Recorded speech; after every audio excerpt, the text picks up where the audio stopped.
आज मुख्यमंत्री युवा कार्य प्रशिक्षण योजनाबाबत विधानसभामध्ये माननीय श्री अमित साटमजी आणि विधान परिषदमध्ये माननीय श्री ज्ञानेश्वर म्हात्रेजी आणि राहुल पाटीलजी यांची सर्वांची लक्षवेधी होती आणि त्यामध्ये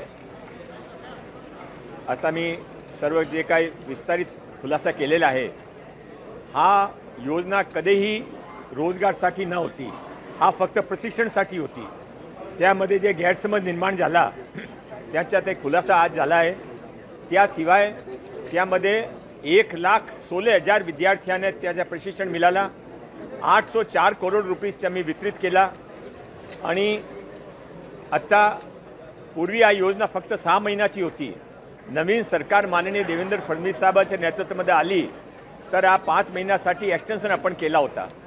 आणि त्याशिवाय हा योजनामध्ये एक प्रश्न उद्भव झाला की आता त्यांचे 11 महिने पूर्ण झाले, नंतर काय?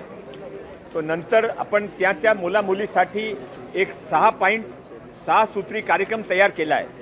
ते कार्यक्रमामध्ये त्याने फार लाभ होणार आहे। त्यांच्यासाठी एक जे आता आपण शॉर्ट टर्म कोर्सेस सुरू केला आहे, ते शॉर्ट टर्म कोर्सेसमध्ये आपल्या प्रत्येक तालुक्यामध्ये आपल्या ITI मध्ये शॉर्ट टर्म कोर्सेस सुरू झाला आहे। त्यामध्ये आपण 10% जागा त्यांच्यासाठी प्रायोरिटी रिझर्वेशनवर ठेवू आणि त्यांच्याकडून चार्जेस फीस देणार नाही, त्यांच्यासाठी ते फ्री होईल। अतिशय चांगले शॉर्ट टर्म कोर्सेस आपण सुरू केला आहे। सेकंडली आपण मुख्यमंत्री स्वरोजगार योजना हा 1 जानेवारीपासून सुरू होणार आहे, रोल आउट होणार आहे।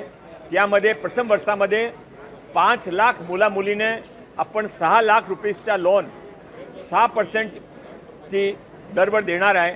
त्यामध्ये 3% ते भरणार आहे, 3% सरकार भरणार आहे। फक्त लोनचा विषय नाही आहे, प्रत्येक ITI मध्ये आपण एक इनोव्हेशन सेंटर उभा केला आहे, प्रत्येक ITI मध्ये एक मेंटरशिप ग्रुप उभा केला आहे आणि त्याशिवाय एक आपण MSSI पुण्याची संस्था आहे त्याच्याबरोबर करार करून त्यांचे जे 50 पॉप्युलर प्रश्न असेल, आमच्या GST कसा काढायचा, आमच्या लीव लायसन्स ॲग्रीमेंट कसा करायचा, रजिस्ट्रेशनसाठी कुठे जायचा, हा सर्व प्रश्न त्यांचे फ्री ऑनलाईन जवाब मिळेल।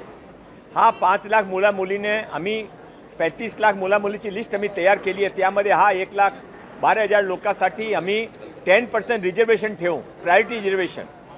त्याशिवाय उद्योग विभागाकडे आपण जे